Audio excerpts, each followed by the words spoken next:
So for this week's pup date, I'm not going to pick up a puppy. I'm just going to show you guys that Pup day. they can pup day.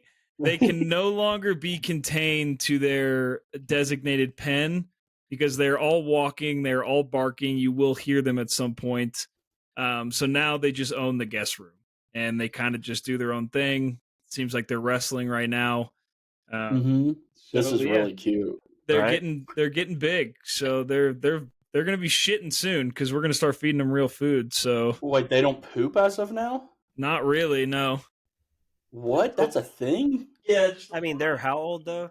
3 weeks. They're operating at 100% efficiency. Yeah, basically. Hey, damn, they're on a liquid diet. Yeah, they're like 3.5. Cool. They're like 3.5 right now. This is the only girl. Yeah, hey, they pee all the fucking time. So they just pee all over your guest room, I'm guessing. Yeah, thankfully it's hardwood and we have pee pads down, so like I'll clean everything. Obviously, once they're so you're gonna hear that a lot throughout the episode. But they'll fall asleep at some point. Yeah. Also, quick update: I bought 4 computer parts this weekend, so I am building a new computer. So nice. It'll take a while. Instagram. Yeah, it'll take a while, but But why? Doesn't you have anything else going on? Yeah, it's true. Do you guys have any updates for us? Well, my sister's kind of going through the same thing you are, except for with human puppies. They're both of her boys, they're 2. As of this week, have learned to climb out of their cribs, so they are equally taking over a room. So she's like, "What are we gonna do? We got to go get a bed." So, so puppies and 2-year-olds, very close to the same. Very nice. Trey, how does your have you gotten any compliments on the haircut? How did that work out? No, I haven't. And some people that I see every day didn't notice it, and I'm beginning to think that both of you lied to me, and it was indeed a waste of $50. But that's okay because I know that you lied to me out of love, and a lie out of love is basically the truth. Yeah, yeah, sure, we'll go with that. Gaslighter, sponsor us. Trey is already manipulating and gaslighting at a 56-year-old level. Right. All right, well, ladies and gentlemen, welcome back. It's Blake, Anthony, and Trey. It's Totally Biased Music. Today, we're reviewing What's the Story? Morning Glory by Oasis, which was my pick, and Unforgiven, which is a Western movie, which was Trey's pick. I've been on the record as a notorious Oasis hater, so I wanted to dive into an Oasis album, actually listen front to back with an open mind. And, my big thing was I don't understand why they are so hyped and so beloved, and that's what I really wanted to get to the bottom of. So we are going to get to the bottom of that in this episode. It was very interesting. There's some banging songs on here I really loved. I'll save my final thoughts for later, but it was interesting to go down this lane and actually see what Oasis was about because I've been putting it off for far too long, and I still don't know if they deserve to be as big as they are. That to me, I think, is a mix of their music, a mix of the grunge hangover that happened. Grunge was over. Everybody was kind of like, let's just turn on some Oasis and relax a little bit and heal our eardrums and our necks. But what did you guys think? Are you Oasis fans? Had you listened before? Give us a rundown. Who would like to start? Trey, would you like to start? Yeah, I can go first. So I know we both said that we would come into this with an open mind. But as also, I would consider myself a world famous Oasis hater. I went into this just assuming I was going to hate every single bit of it. And I'll be honest with you, I didn't. I really didn't. I get it. Yeah. I get why they were big when they got big. Like the sound and like the moment of, 98 when this came out, right? 95 when this album 95, yeah. Like I understand, like you said, the grunge hangover. Kind of like this Brit pop that still has a little bit of a bite to it. Some of these songs are just undeniably catchy. And we'll get into that when we talk about top tracks. Some of it's not very good. Some of it's what I assumed Oasis sounds like. But I really didn't dislike it. This is kind of up my alley in a lot of different ways as far as like pop structured tracks go. And like some of the lyrics are okay. Lyrically, it's fine. But I do understand a little bit more about the big Oasis bang. But I think this is it. I think this album is all they ever like did that was enjoyable, and then they just became two unbearable British lads. So we can still hate on them, but we can accept when someone does. We call balls and strikes on Totally Biased, and we can accept when someone bad does something good. So that's kind of what I thought about it. Anthony? That's very fair. Yeah, I mean, I never listened to this album. I had obviously heard, two of the songs off of here, but everything else was a first time listen. And I gave it a couple dry runs, and I'm still lost. I'm trying to figure out, because they were young making this album. Are either y'all aware of how old they were when they make it? I didn't look it up, but I would assume definitely I'm not. mid-20s. I look it up. But I have a theory, and my theory is that this is post Nirvana, post Beatles, obviously. But I think that Kurt Cobain and the Beatles, or Nirvana and the Beatles, were an influence on these guys. And what I think happened is, I think the Gallaghers went out somewhere, listened to the White Album, took LSD, and said, "We can do that." And then this is their kind of version of it. I don't know. There's some Beatles similarities in this. There's some Buddy Holly similarities. There's Kurt. He sounds like Kurt in times. But to say I liked it, I think would be a stretch for sure. But there were definitely parts that I could see what I think they were going for, but then some big misses for me too, like conceptually. But we can dig into it. My second listen was better, I think, because I had a feeling of what to expect. But yeah, a lot of twists and turns in this album, but it'll make for a good conversation for sure. Can I say something? Is this a safe space? Because I want to say something. Wonderwall. What I was taught recently is that nothing is a safe space because you can't anticipate how someone else is going to react. But what we can give you is a supportive space. Okay, then I'm going to say this. Wonderwall doesn't deserve the hate that it gets, because I listened to it again, and it's not, I'm going to say it's now because it's not on top or bottom tracks, but like, not even that bad of a song, actually pretty enjoyable. And I think that Douchebags with a Guitar kind of ruined it for everybody, because it's a 3-chord song and everybody plays it, and everybody knows it. Like, even if you don't play guitar, you can probably play it. But I enjoy Wonderwall. And I think that it's time for us, much like Nickelback, it's time for us to move on from the unnecessary hate. I think it's time for us to just enjoy it. How much hate does it I've get? always loved Wonderwall. It gets a shit ton of hate. It's in my top tracks. Well, it's honorable mention. Nice. Yeah. So I don't know. That was one thing that really stuck out to me about this. So, but yeah, let's get into top tracks. Trey, you can lead us. Yeah, sure. Let's just start with honorable mention. Let's just kind of segue right in from what you're talking about. Wonderwall, excellent song. It's not a top track because I didn't want to think about how, I don't know, there were other songs that I enjoyed this listen through because it's the first time I've listened to this album, and obviously I've heard Wonderwall 1,000 times. But, my roommate now, the first time I ever really met him, I learned to play Wonderwall on guitar because we had this joke about me playing Wonderwall on the quad. And so I sat on my front stoop when he got to my house and played him Wonderwall because we just knew each other off the internet. So always have a special place in my heart. Super gay. That was your first time meeting him in person, and you played Wonderwall? Well, it was like the first time we ever really hung out. Sick. Was, yeah. We were on our way down to some festival. Don't Look Back in Anger is my third track. That chorus, the "So Sally can wait," like I had that stuck in my head. Like it's just a big, it's anthemic in all the right ways. It's a lot of fun. Sounds very fucking British. And I don't know, it's cool. And then my second top track is Champagne Supernova. Yeah, I know it's a hit. You know what? Where were you when we were getting high? It's just a fun line, True. It has those really cool, kind of the drippy intro of it, and then also the outro. And a lot of times we talk about the last song on this album on an album a lot on this podcast. This is an excellent closing track, in my opinion. I think it's perfect. Yeah, it's perfect. I mean, it's slow. It sets you down. It really kind of encompasses a lot of the teen angsty nonsense that was going on in the 90s, I feel like. And then my number one track is Morning Glory. I think this song is legitimately very, very good. It's like got that. It's like the helicopter intro, and then it's almost like this like kind of like a metal riff. It's like heavier than most everything else on this album.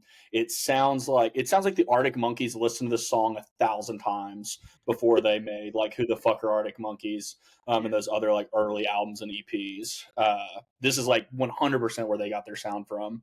There's nothing wrong with that. So this song and then Champagne Supernova, like I feel these were the ones that really pushed that Britpop sound in the direction of Oasis and made me understand a little bit more why these guys are regarded the way that they are, because these are things I feel like, while I do think they're definitely inspired by grunge and the Beatles and like and probably the Stones too,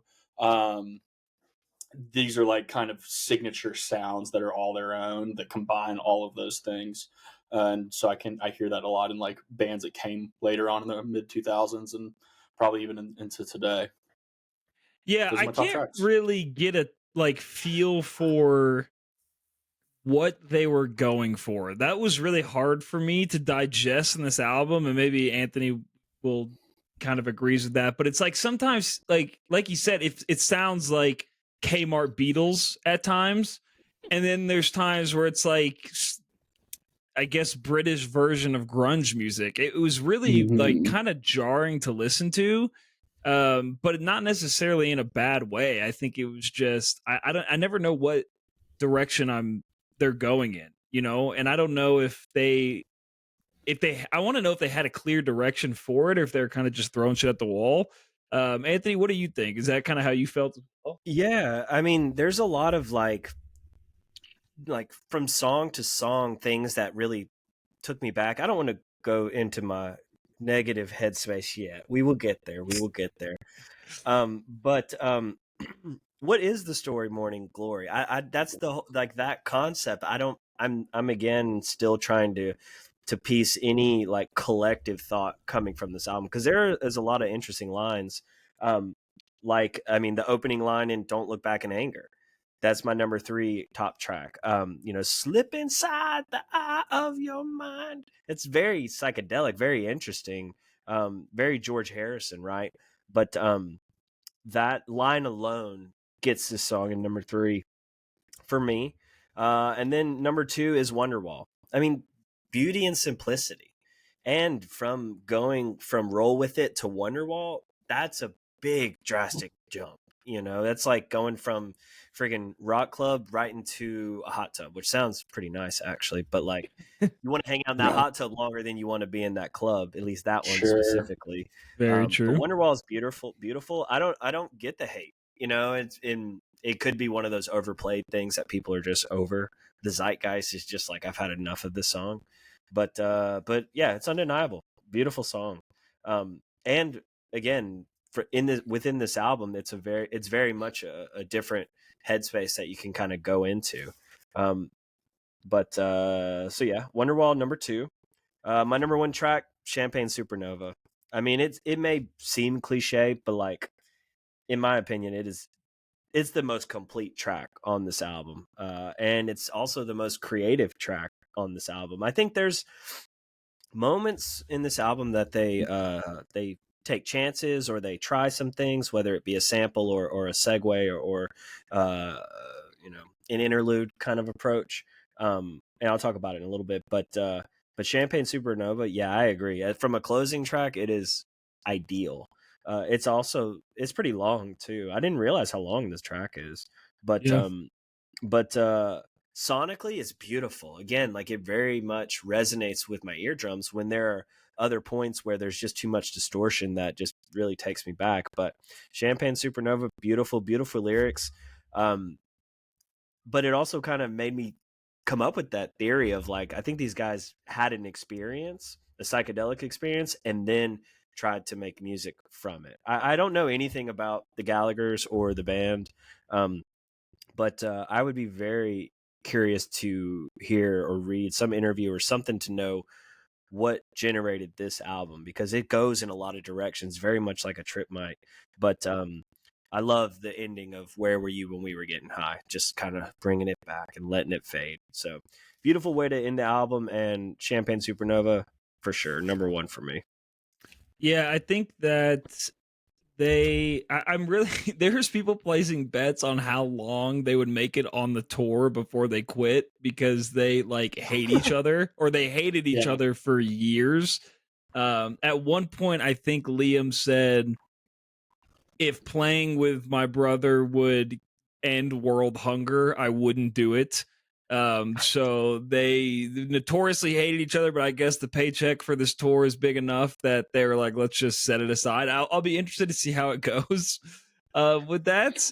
But that's kind of what I was talking about. Like in the tour, everybody was so excited about it. There was like this explosion of Oasis, and I just like, I don't know, maybe I need to listen to more, but I just don't understand it. You know, like they're a good band. I don't think they're great. I don't think they deserve this, but you know, we can talk about that later.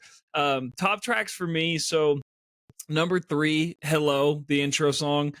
So I'm glad that you brought up Arctic Monkeys, Trey, because I hadn't really thought about that, but the grungy-esque, like kind of, I don't know, like I don't want to say pop rock because that doesn't sound right, but like the upbeat kind of soft grunge they have, especially on Hello, reminds me a lot of Arctic Monkeys, and I really did not expect it going into the album. So that being the intro track, I was kind of like, all right, I'll take Oasis seriously. Let's go. Let's give it a shot.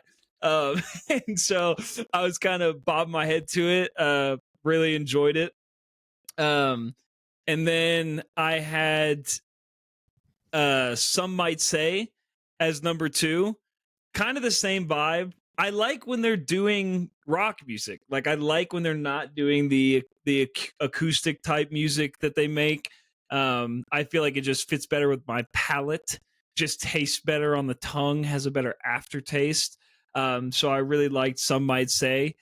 And then real quick before number 1, honorable mentions. I had Swamp Song 1 and 2, which 2 I guess doesn't really count, but I felt like I had to put them together.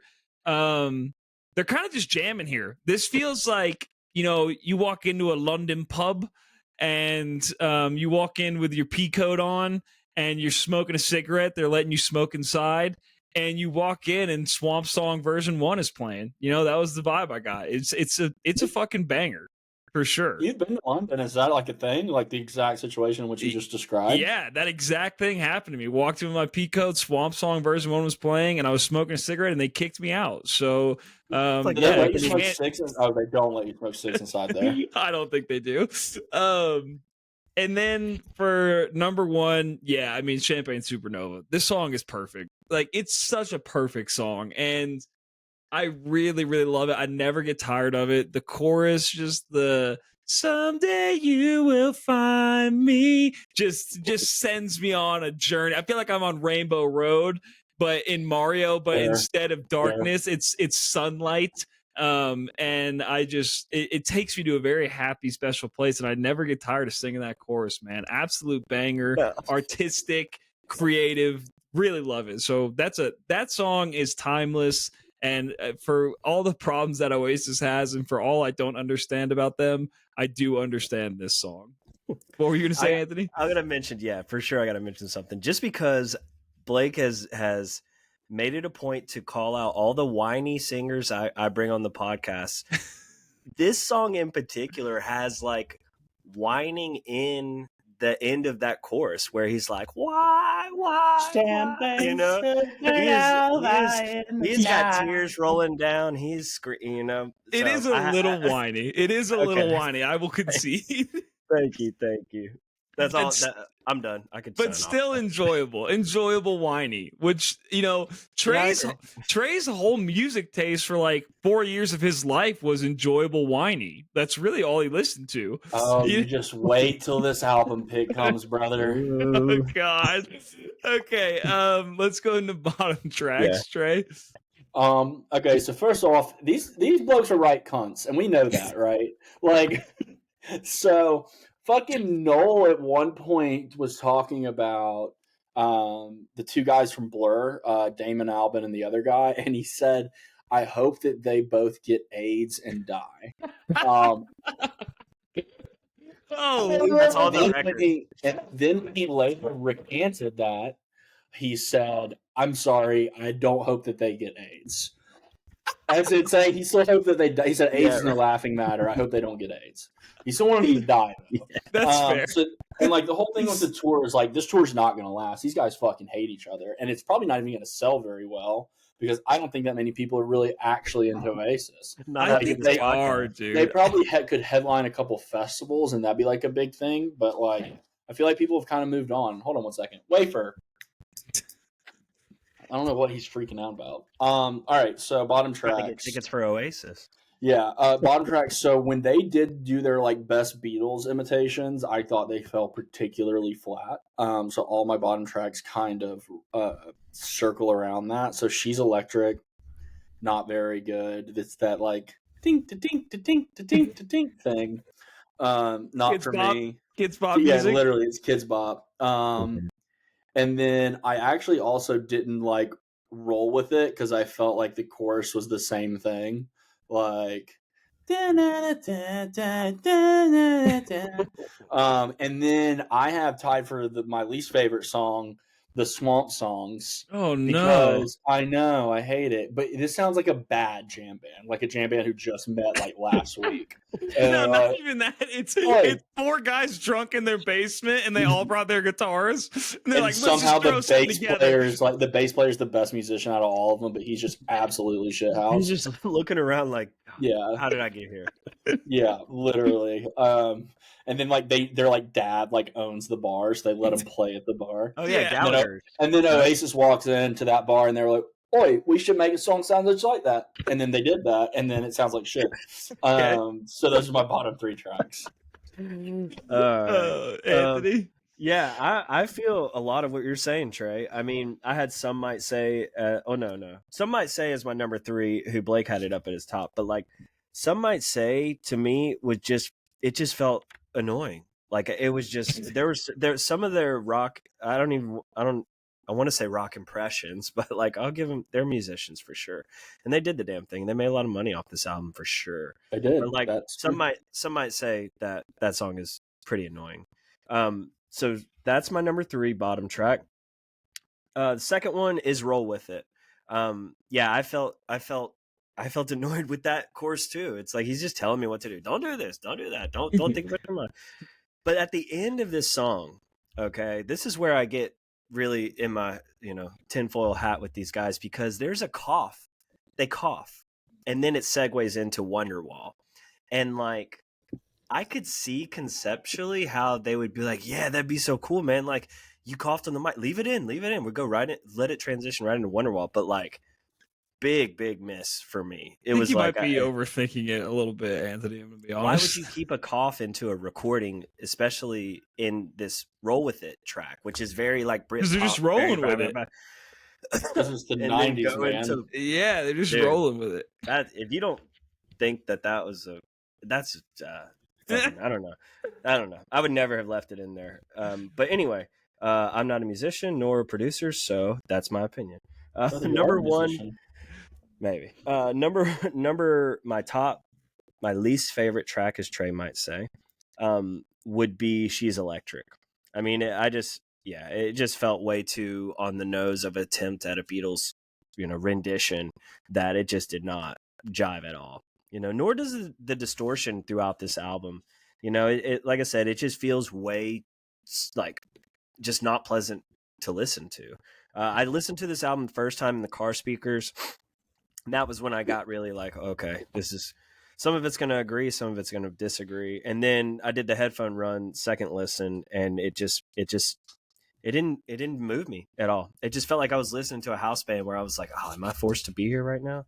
Till I got to the end. Like I said, the ending is a very nice, like, gift if you can make it through it. But that's why they came out as singles. So I also want to talk real quick on the Swamp Songs. Those also felt like shoved in here, even though they split it up and it's only like, maybe a minute and a half collectively. It didn't make sense. Like coming off of this Hey Now, which was like a, Kurt Cobain, Buddy Holly hybrid in my mind. Swamp Song just kind of why? Is it in nice there? I mean, like it just felt not necessary. And Trey, let me get your opinion on this. So Morning Glory, if it goes out of Morning Glory right into Champagne, the waterish, samples of Champagne Supernova, that's a pretty decent ending in your mind, yeah. It's a better album. Yeah. I think so too. But yeah, I didn't see a place for the Swamp Song because they never felt, from like a band standpoint, none of the songs gave me that band vibe. But then they throw in these Swamp songs, so I don't know. Like I said, there's probably a lot to read into this album, like legitimately, whether it's interviews or a mini doc or something. So, I have not dug into those resources, but hopefully it would shine some light into how or why or what is the damn story. So Anthony fucking hated this album. So yeah, that's Anthony code for fuck. This sucks. I'm so excited to hear things Anthony's... can be bad. Things can be bad. Yeah, well, I mean, but like the way I think the He's way gonna my give it a brain is, 7.5. I try. Spoiler alert, no. But yeah, I know it was just I when bands like this become successful, I question the market, and I've always questioned the market. Period. I mean, we'll talk about the Grammys in a little bit, but like, I mean, if that's not a tell from back then to now, like what is popular doesn't mean it's amazing or great.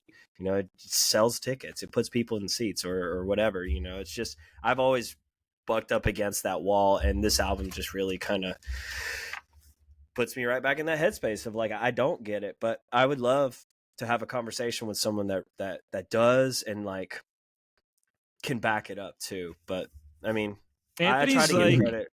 Anthony's like one of those white girls that's like, when she sees another girl like wearing something, she's like, "You're so brave for wearing that. I would never have the courage to wear something like that." Yeah, like, no. Backhanded compliment. You can really make that work. Most people wouldn't be able to make that out. Most people wouldn't be able to do it. Yeah. That's exactly it.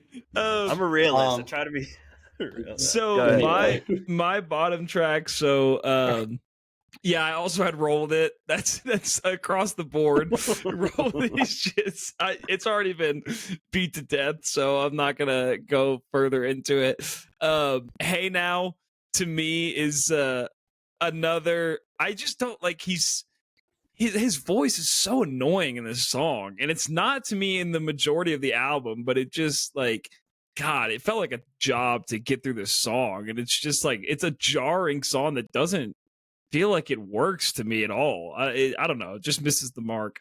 And then She's Electric, like another one across the board. Like, get this fucking Wiggles ass Kids Bop shit out of here, man. Like, song sucks. The bump, like the piano, it's like ba ba ba ba. Like, what am I going skipping down the yellow brick road? What the fuck is this? Like, literally. I just do not like it. So yeah, hard pass for me on that song. So we're all pretty aligned with our bottom tracks. Like, it's better. I think we all agree it's better when they do rock music, and it's not good when they do a Beatles impression, which is clearly what they tried to do in a lot of these songs. So yeah. I have a Rolling Stone and a Pitchfork review, and we have what Rolling Stone placed it on their top 500 albums of all time. So, first, Rolling Stone out of 5. What do you guys think they gave it? When was the review done? Was it done then, or is it done within the last? It was done in 1995. Okay, I'm going to say Rolling Stone gave it a 3. Anthony? I mean, I just have to take into account that it is in fact in their top 500 albums of all time. So I'll say they gave it a 4. Yeah, so they gave it a 4. Anthony was spot on. That was smart. That's strategic thinking right there. Well, only because the emotional response I got when Blake said it's going to be in their top 500. He did. All right, let's guess what the bums at Pitchfork rated it. So Pitchfork is out of 10. So what do you guys think they gave it? Pitchfork gave it a 7.5. I want to say I want to get on Pitchfork's train, so I'm going to say they gave it a 5. They gave it an 8.9. Never mind. I knew it was high. That's higher than I thought, but I know it's high. Wow. I think we're a little too mean to Pitchfork, honestly. I kind of think I tried. I think we should rethink our stance on Pitchfork just as a group. Nah, I hate them. I'll never change my stance. Let's see what our ratings are compared to theirs. Okay. 8.9 is awful. So, I'll give you guys a 200 range. So it's between 100 and 300 on the top 500. So what do you guys think it is? It's between 100 and 300? Yeah. 217. Let's say 300. So 285. I'll say 285 realistically. 157. This is the And world then- we live in, running. you guys. It's the Anthony world we is live in. upset with the market. Does not like the market. This is Okay. when I flipped the board game right With off the that, table. with that being said, Anthony, what do you give it? I give it a 4. This is Same here. along the Whoa. lines. I mean, I've only given 2 albums a 4, and one is a Grammy award-winning electronic artist, and one is Oasis. What's the Story? Morning Glory. You know, those 2 songs. Realistically, Wonderwall and Champagne Supernova. I mean, give this album a 4 for me. I mean, those are really powerful songs. I think they're like. They stand the test of time. Those songs do if you don't listen to it every day. But I think they're powerful still. But everything else, like I said, I could do without. But I'm glad I got to listen to it and get that experience because it is an experience and it ends pretty nicely. But yep, 4 out of 10 from me. All right, Trey. You know, I gotta give it a 6. I think what they do well, and like probably the influence of what they did well, how that carried over, kind of outweighs some of the negative, some of the things I don't like. Now, I give it a 6 with the caveat: these guys fucking suck. The way they talk about music sucks. Like it's The way they talk about each other, people, they talk about, people. Like these guys are everything. fucking assholes. Like Yeah. I'm really surprised they haven't done something that's like an Unforgivable. But I mean, like they talk about music so competitively, like about how like, oh, this song is better than anything anyone's ever made, and like it just makes you really dislike both of these fucking fuckers. Yeah, they're kind of in the same vein as Jack White to me, who's also a fucking douchebag. So I mean, I kind of like, But like accomplished Jack legend, White. right? Can we call Jack White made awesome music in various And he different has- forms. He's brought record He's done some production things that are to the questionable. US. he's also Let's just not kind get of a douche. sidetracked. Let's not get sidetracked. Let's focus now. Let's zero in. That's the conversation for another day. I didn't know you had that opinion. All Yes, right, you did. Blake. You absolutely I did. forgot. I forgot. Okay. Yeah. I You're honestly, right. and I'm taking into account that I thought I was going to give it a 2 when I went into it. That's fair. I'm going to give it a 7.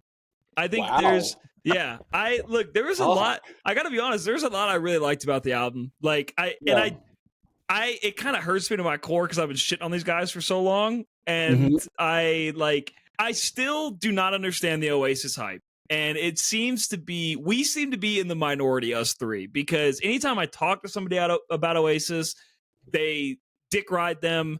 The internet dick rides them. Everybody's very excited for the tour. Like, I think we're in the minority. Now, I don't understand that part, but I do think this album is good and it deserves, some credit for the stuff that it does well. So, 7. Sorry, Anthony. I just want to hear your top 500 now because, like, I'm just joking, but like, it's just interesting, how we rate things because I think I openly, admittedly rate emotionally big time. Like, emotions are a big part of my experience with the music, and if we go down a wrong path, it really is hard to come out of it. But it's just interesting our diversity and how biased we are. Yeah, I totally think. biased. Yeah. Shout out minority. That's our all whole right. thing. Well, that was What's the Story Morning Glory from Oasis. Hope you guys went down this journey with us. Let us know if you hate Oasis like we do. Okay, so before we get into Rise or Dies, we can talk about the Grammys since Anthony brought it up. I don't have much to say. I fucking hate the Grammys. I don't think they're worth anything. I don't think they determine really anything. I never watched the them. Grammys for a long time. I do want to just make that known. Thank you very much. You're welcome. I don't watch them. I don't really track the awards. Yeah, so I don't really have much to say. I didn't watch it. Did either of you guys watch it? Anthony, did you watch it? No. Oh no. I had it recorded and was trying to jump back and see who was winning, but then I just don't give a shit and just wait to see the list at the end. You know? I mean, I did watch Stevie. Go ahead. Did anything stick out to you? Like award From the wise? show? Oh, award wise? Yeah, I'll mention it in a second. But Stevie Wonder performed and it was super fucking cool. He played a harmonica to a song. And that guy who can definitely see. My man can slay a harmonica. you know, and then he sang like "We Are the World," so it was a lot of like emotional stuff going on there, but like seeing Stevie Wonder still just crush it and then work a crowd too was super fucking cool. But awards wise, yeah, and it goes into my rides or die. So like, I listened back to our Justice episode because I remember saying something like, I think that they might win a Grammy, you know, from this album, you know, and they didn't win Best Album, but their song Never Ender did win Best Electronic Song of the Year, and that Justice was rocks on my bottom track Justice from the does album. rock. I disagree big time, but like, it's just I use the Grammys. I use the Grammys as a gauge on public opinion of music, but does that mean correct or my personal opinion on music? It never reflects that, you know, which is just kind of frustrating because like you'll never see, you know, highly successful, creative, intelligent electronic artists that I would say, you know, as in Boards of Canada. I mean, Fortet was on there, which is I was why going to say, Fortet was nominated this year, right? this song that I used as my ride or die called Loved was also nominated as top electronic song of the year. So, so I had to bring it in comparison because that album, you know, even the album that it came off of was one of my favorites of the year. But I don't take it seriously. I don't think artists take it seriously. You know, I don't know the difference between best record and best song when they have best album of the year or best performance. It's just like, I don't know who benefits from the Grammys emotionally besides just another piece of hardware on the wall. So I don't know. That's how I feel about awards in general. You know, even from the NFL honors to the Oscars, it's just some big extravaganza that, you know, some people may, you know, spend their whole day waiting for, but I don't. I just am curious to kind of get snapshots of the culture, I guess is it's how I see it. interesting to me that you think that it's an indicator of what public opinion is, because I don't think it is at all. Like, I think it's historically, to me, I feel like there's way more conversations of, wow, the Grammys did not get this right, than, oh yeah, the Grammys got this right. And to me, that's indicative of people not agreeing with the quote unquote Academy, deciding, you know, what is and isn't. Like, I mean, the prime example is the Macklemore album winning album of the year, and it was stacked up against like hip hop albums that are like, yeah, it was stacked up against Good Kid, Mad City, Yeezus. There was the Nipsey Hussle album, I think, was in, or no, that was too late. I don't know. There was a lot of popular albums, and everybody afterwards was like, "What the fuck is this?" You know. So it's interesting to me that you have that thought, Trey. Do you feel the Grammys are that way too? Like a snapshot of how the public feels, or do you not think so? Really? Absolutely. I think that the people that we surround our voices with and our chambers of the internet and just like general, you know, opinions that we value a little bit more. I hate to be like pretentious, but it is what it is. Value a little bit more of like the artistic side of music, whereas some of those things like Macklemore, your average person probably liked that Macklemore album more than they like Good Kid, Mad City. Your average person, not your hip hop head, and that's always been the issue with the Grammys in general. Is like they don't award necessarily the best hip hop album. Sometimes this year, I think they got it right, but they'll award the most like popular thing, or sometimes I don't know, dude. Like I think a lot of it is a big like circle jerk from record industry. Yeah, just record industry scratching each other's backs. It's a lot of favors. You got to realize when an artist wins a Grammy or is nominated for a Grammy, like their worth does increase, you know, exponentially. Especially if you go from someone who's very unknown to like someone who wins. Billy Strings won a Grammy this year, by the way, for Best Bluegrass Album for the live record that came out back in April.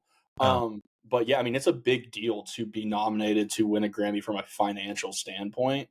And I think that's what it's all about. It all comes down to like who got what for whom, you know, not to be a conspiracy theorist, but I don't think it's necessarily like a mark on the culture, but I think it's all of those things kind of combined into one. I do think Chapel Roan, I watched the recording of her doing Pink Pony Club. That shit was sick. I like that song like a whole lot, but yeah, that's it. That's my Grammy opinion. Fair. All right, well, let's get into rides or dies. Let me start with mine, just because it does come right off of that conversation. So yeah, So Loved by Fortet. This is the opening track for his album that's titled 3. I think it's a amazing album. It was one of my tops for last year, and very digestible listen. Maybe like 40 minutes long. It's not super long, but like you get beautifully lost in this album. And I think this song is sonically everything about this song I really resonate with. So had to bring it, like I said, in comparison with Never Ender, because it was a nominee but did not win. But what do you guys think? I think it rides. I think it's a great song. I really like Fortet. I need to listen to more of his music. I need to listen to that album. You guys both kind of went in a lo-fi direction here, which was interesting because I listen to fucking lo-fi music religiously. I have it on constantly, playing games, hanging out around the house, chilling at work, whatever it is. And yeah, I really love that tempo, that feel. I don't know. Now it's coming to my head that like my music tastes are all over the fucking place because like I love heavy shit as well, but I do love that like very relaxed down tempo stuff. So I really liked it. I enjoyed it a lot, and need to give Fortet more love for sure on my end. Yeah. That's my fault for not giving him enough love. So Trey, Rides, excellent. I listened to most of the album. Definitely like on the lo-fi, like that spacey thing that Fortet does. It's like a slow building track. I really enjoyed it. Wish it would have won a Grammy. I actually really like Neverender by Justice and Tame Impala, but I think it's a great song. I think Justice is awesome. And I think the album they put out is awesome too, Anthony. Just so fuck you yeah. know. Yeah, So, and that was when Double Barrels, baby. back then, man. That was back when Trey was too good for the pod. I really could have used some backup on that album. I wasn't too good for the pod. That was back when Trey was too good for us, too good for the pod, you know. And pod so wasn't good enough for me. I had no backup, no fucking backup. Trey, what did you have? I sent to the both of you a song. And that song was... Stop this bit. Stop this fucking bit. I hate it. That song, which is a song that is on an album by an artist, was Black Sam's Gray Matter. In case you're curious how to pronounce his name, it's like the V is an A. I personally cannot stand that, but I found this guy. He was in my algorithm, and I heard it and I was like, this is really cool. And I was like, this sounds like morning music though. So I'm going to wait till tomorrow morning to listen to it. So Sunday morning, I woke up kind of early because that's my thing now.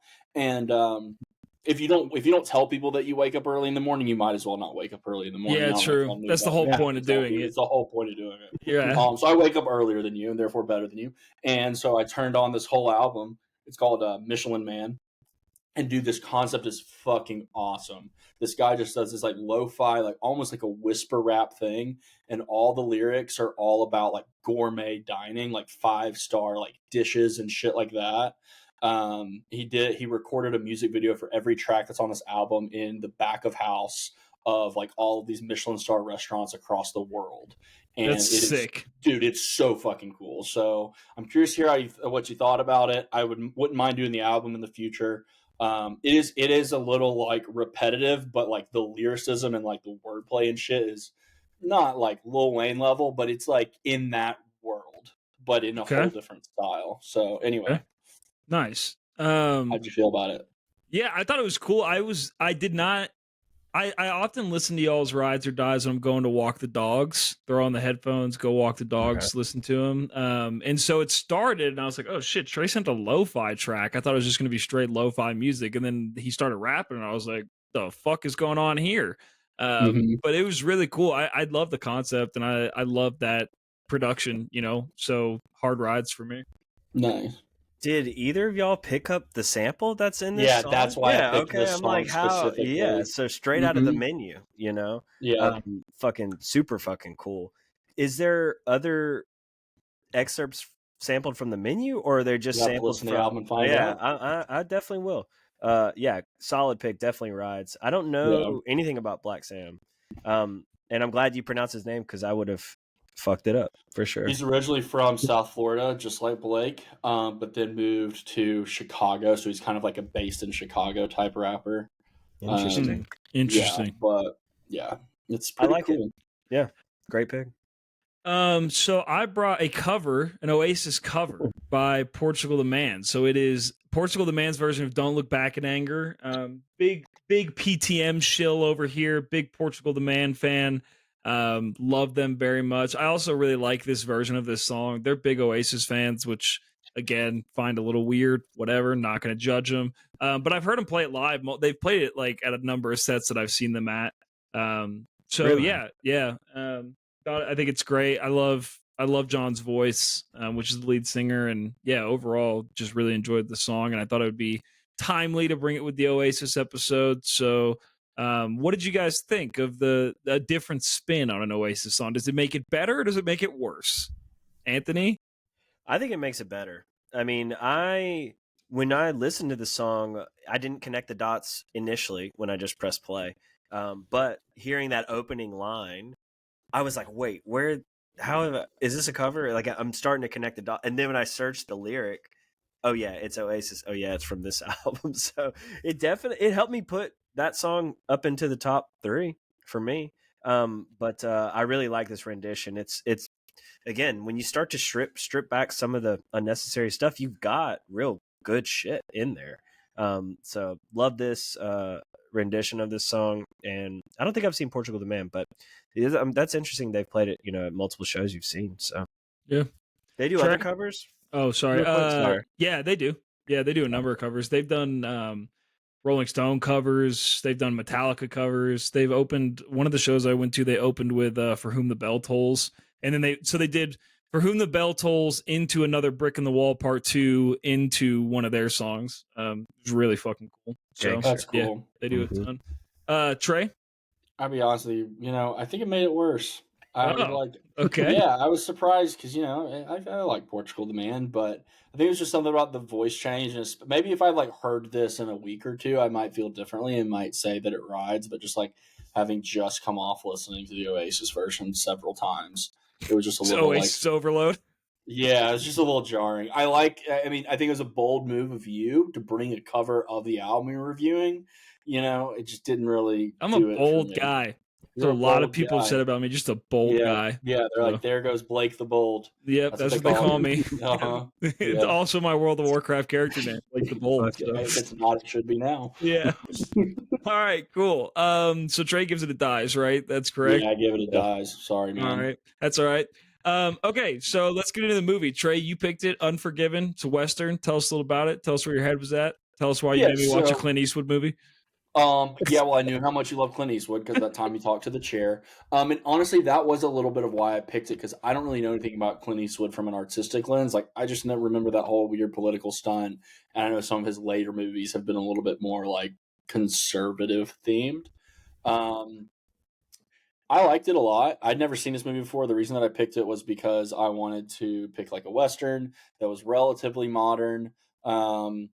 I gave you guys an option, that one and one from the 50s. So I guess that was this one was the relatively modern one. And I just wanted to watch a Western. Honestly, there was really I just picked it randomly. So I like Morgan Freeman. I like his character. I love that he froze when he couldn't kill that guy. I did think it was interesting that it was in the late 1800s and there was never any reference to him being black, which was kind of weird. Yeah. It's if you have a black friend, you got to talk about it. Right. You have to be talking about that all the time. Right. That's from Family Guy. It's from Always Sunny. Always Sunny. Yeah. Always Sunny. Thank you. But no, I did think that was kind of weird. It was that was never even he's just a Freeman or whatever. Progressive. So progressive. It was right after Lincoln was shot, so assumably he was already free because he's in the West. But anyway. So yeah, I thought it was great. I thought the fucking Little Bill sucked, so I'm glad that guy got fucking killed. Spoiler alert. But yeah, what do you guys think about it? So here's the thing. Clint Eastwood, great actor. Can't deny his acting skills. Great actor. I think he's a mediocre director. I think Crabtree's a mediocre receiver. Wide receiver. I think that he's decent. I mean, he's a great actor. He's kind of a douche. So I try to look past that. I mean, Mark Wahlberg's also a douche, and I love his movies. So I looked past that. I'm a big Western guy. I fucking love Westerns. I'm actually watching Hell on Wheels right now, which is an AMC show. That's a Western. AMC only puts out fucking bangers, by the way. Breaking Bad, Better Call Saul, Mad Men. AMC, please sponsor us. AMC sponsor us. So I am on a Western kick. Yeah, I enjoyed it. I really loved. There's some good suspense moments in this, like Little Bill meeting. What's his dick? I can't remember his name. Money. Money. Money. So I think there's some good suspense moments. I think that it's the set, the scenery, the ambiance, very spot on, which was enjoyable. I love Western violence, double barrel shotgun, baby. And then at the end, when he shoots it, and they're like, he's only got one barrel left. Yeah. So that's a good that was a good moment. Yeah, there's something about Westerns that just for some reason they really do it for me. So I thought overall, like, it was an enjoyable watch, and I think we haven't really dabbled into this category much. And there's like modern Westerns, like No Country for Old Men. I consider a Western that we should definitely do. Logan. Is Logan it? the Wolverine? Yeah, dude, it's a Western. It's If you haven't seen it, it's really good. The whole thing's supposed to be a Western. I haven't seen it. Well, Kevin Costner just came out with a big epic Western thing. 3-hour one. I've been meaning to watch it, but that seems like a lot. Yeah, it's a lot. And it's only part 1. And I think there's like 3 parts that he's putting out. But yeah. So overall, enjoyable for sure. I dug it. Anthony? Well, just side question: have you seen Westworld, the first season? Yeah, I hate that show. The first season's good. Everything else sucks. Sucks. But that first season's good. Yeah, I just wanted to ask. Yeah. But so I love this movie, man. It was great. I think it does what it needs to do, which is it hits all the like stereotypical things that Westerns are going to have: sunsets, golden vibes, cowboys, beers, horses, whores, right? A lot of murder Poker? and shit. Was there poker? poker? Yeah. I don't think there was poker in this one. No. I feel like at some point they might have been sitting around a table playing poker. Maybe. We're sitting. I don't know. I don't recall. But campfire talks, all that stuff, right? But but it also does a really good job of kind of setting the stage for knowing that Clint Eastwood's character is fucking crazy or had a crazy past. It doesn't talk a lot in detail at all about what he did, but like everyone is kind of realizing that, like, all right, this guy was a bad motherfucker at some point in his life, and then comes back around to do that. There are a couple lines that did make me chuckle because there's like, stereotypical one-liners in this movie, but the scene where Davey is dying behind a rock and his friends are, over there, and he's like, I'm dying, boys. And like that's just weird scene of they're having a conversation, and then Clint Eastwood's like, well, just get him some water. I ain't gonna shoot you. I ain't gonna shoot you. Get him some water, man. Just like like unintentional comedic moments that like kind of it was really refreshing. But no, I had a great time. I mean, I think the action's really good. What's his name? Gene Hackman. Yeah, he does the asshole perfectly. Like I hated him the first time he started talking in this movie, and I was like, damn, I don't want to hate Gene Hackman, but like this guy is a fucking dick. He was an interesting character. So like he wasn't a bad guy, but he wasn't a good guy. And then you realize like he kind of is a fucking bad guy. Yeah. Like, and I think the writer, the writer being there really put him in a position to say, all right, I'm going to just fucking go apeshit because this guy's going to write my story, so. Anthony felt about that character the same way he felt about the Oasis album. Just immediately, he was like, I hate this. I hate this guy. Yeah, he's like, I hate this. I want to kill everyone who had anything to do with this. Yeah. Well, I mean, like, for what he did to Morgan, man, not cool. Not cool. Morgan But I like that they didn't show... Morgan Freeman. Isn't it interesting that, they showed him being, like, tortured, but they never showed the ultimate death. It was just... Yeah. The he information. Just died. Well, yeah, she said she's like they were beating him and then he just died. Right. So I assume he had like a heart attack or just like wasn't vibing with life anymore. I don't know. Yeah. Well, here's something I did like about Gene Hackman was I love the fact that when he was talking shit to English Bob, he kept calling the book The Duck of Death. You know, like that was just funny. fucking funny. Like he couldn't read. At first, I thought he couldn't read, but then he's like, yeah. At first, I thought he couldn't read. Rub it in your face. So great pick, though, man. I like westerns. Thanks. I like. There's a trilogy by Robert Rodriguez. It's called the Mexican trilogy. It's like El Mariachi, the Mexican, and then there's one other film in that. It's not a very creative title. The Mexican titles don't matter. You know, did your dad make that movie? My dad did not. By Roberto Rodriguez? No, Robert Rodriguez. You know, the guy who did Spy Kids. Gotcha. But that's right. I remember him now. He's a really accomplished director, but I don't think he coined it the Mexican trilogy. I think the people did. So we know how the people do. You know, give justice Grammys and all. So. Oh my gosh. Okay. Dude, we're never gonna get into that. All right. So next week it's what Trey album, Anthony movie. Trey has hyped this album up. So what do you got, Trey? I hadn't hyped it up because you're gonna like it. I hyped it up because you're really not gonna like it. I don't think, but we'll see how you feel. I hope you go into it with an open mind. It's been an artist that I've liked for a long, long time since I was in high school, later high school. That people have consistently made fun of me for this artist for a long, long time, and I think that he is one of the best songwriters of our generation. And I have no idea still. I know you don't, but you're going to find out. Next week we're doing The People's Key by Bright Eyes. It's a record that came out in 2011. I think it's the one that you will be most open to. I have a feeling Blake is going to call out sick next week. But, you know, that's okay. Blake, it's time. It's time for you to recognize Connor Oberst's genius. It's not time, It is. Trey. It's really not. And I don't know why you would do this. Because I've wanted to do it for a long time. It's before we get to 100 whatever. I won't have to listen to it because I've listened to this album 1,000 times. So I can tell you everything about it already. And I think that Connor deserves representation on this podcast. I really do. I think I genuinely believe that he is a fantastic songwriter. Anthony's going to hate this too. I guarantee it. I don't think so. I think he's going to like it.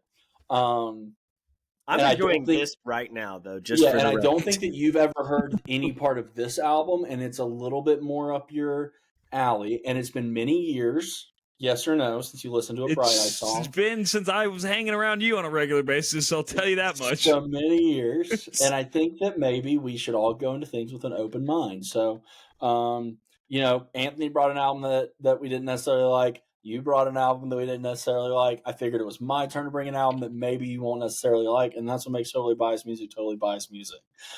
All right. Then it is what it is, you know. We'll see how it goes.